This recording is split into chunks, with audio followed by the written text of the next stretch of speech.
Time now for our weekly entrepreneurship segment. Today we focus on social entrepreneurship, and I'm talking to Director of Black on Purpose, Kgoloane. He's launching the Black on Purpose campaign on Tuesday. That's Human Rights Day. He joins us via Zoom this morning. A very good morning to you, Neo.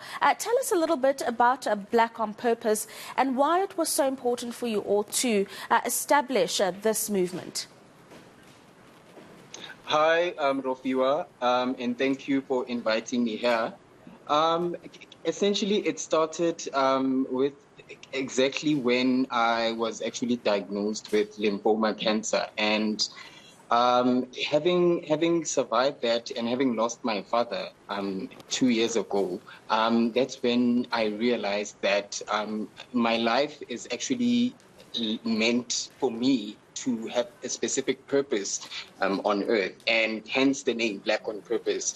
But more than that, we reference Steve Biko and how he was instrumental in the Black consciousness movement, and with the aim of actually changing people's mentality and about themselves and about freeing their minds from the ideas of inferiority. And that was actually injected in the apartheid era. And I feel that we are still facing the same issues in this modern era. And except this time, I feel that we as Black people are actually colonizing ourselves. And we do that with cultural indifference and by self-hate. And I think that even at this point, we've lost our moral ground and we've forgotten our values as Africans. And I really believe that we need to actually build a society that has confidence in themselves. And that's essentially what we are trying to drive here. And I will also just quote a bit from the Bible. And let's refer to our 10 commandments. It says, "Thou shalt not kill. Thou shalt not hate." And the society that we are living in, I believe that we are not living according to those commandments. And honestly, I feel that the society that we're living in believes that it's okay to kill. Yeah. We feel that it's okay to rape. And we feel that it's okay to oppress other people. And we also feel that it's okay to hold unsavory conversations about people of the same color. And crime. And also crime. Crime has also been normalized in our country. And that also goes with alcohol and substance abuse and gender-based violence. I mean, the list goes on, Rofiwa. Yeah, absolutely. And I just want to come in there in the interest of time. This particular campaign that you'll be running on Human Rights Day, what are some of the big drivers that will be leading this campaign? And it's also quite interesting because you've incorporated local producers of apparel, which means you're contributing to the unemployment crisis that we have in the country. So maybe elaborate on that and that kind of contribution that you're already making. Yes, essentially, we're not a business that's about making profit. We're a business that really believes in instilling confidence and providing value. We want to make sure and we promote entrepreneurship, and we want to create jobs for South Africans. And I believe that, if we do things that come from the heart and not just focus on creating profit and actually building a better society and doing things to benefit humanity at large, I believe that as social entrepreneurs, it's definitely a viable business to get into. Yeah, and maybe talk a little bit about that, because I wanted us to unpack this notion of social entrepreneurship, where it's not really seen by many sects as an actual form of entrepreneurship, but it is, and it does make an impact, doesn't it? Yes, it certainly does. It certainly does. I agree with you.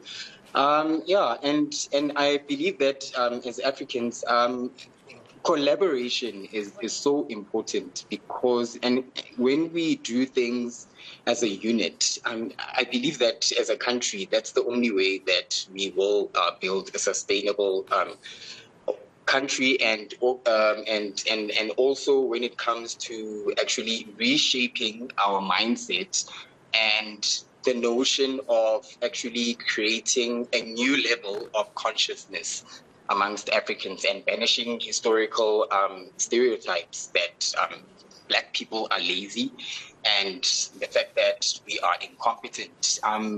Essentially, we want to reinstill that confidence and put value in ourselves through social entrepreneurship.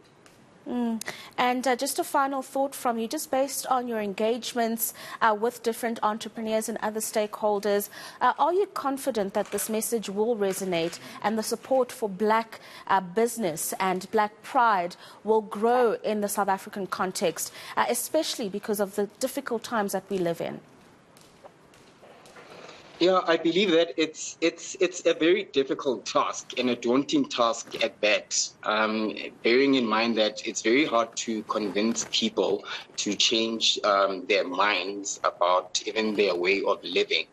So, but having said that, I believe that social entrepreneurs need to stop being bottom-lined about making everything about profit. And as I've said before, when we do things to benefit all humanity and collaborate, I think that's the only way we'll thrive as a nation. And we do that even with our apparel and our campaigns, in our digital campaigns.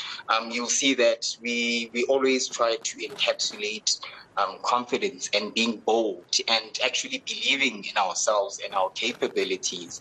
And I believe that the more we start believing in ourselves, and the more we are going to actually thrive as a nation. Yeah, and then just a final one from you. I have to ask you this.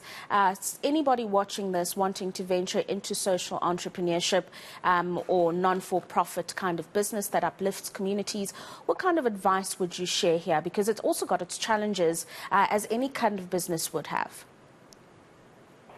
Yeah, absolutely. I think my advice would just be to stick to the main purpose of why you actually started the business. It's all about, more than anything, having patience and resilience, because not everything happens at the right time that we want. We have to learn an attitude of being patient. But yeah, and as I've said, it's a matter of having perseverance and not just doing things for profit. No, thank you very much for your time there. That is Director of Black on Purpose, now Kgoloane, joining us this morning.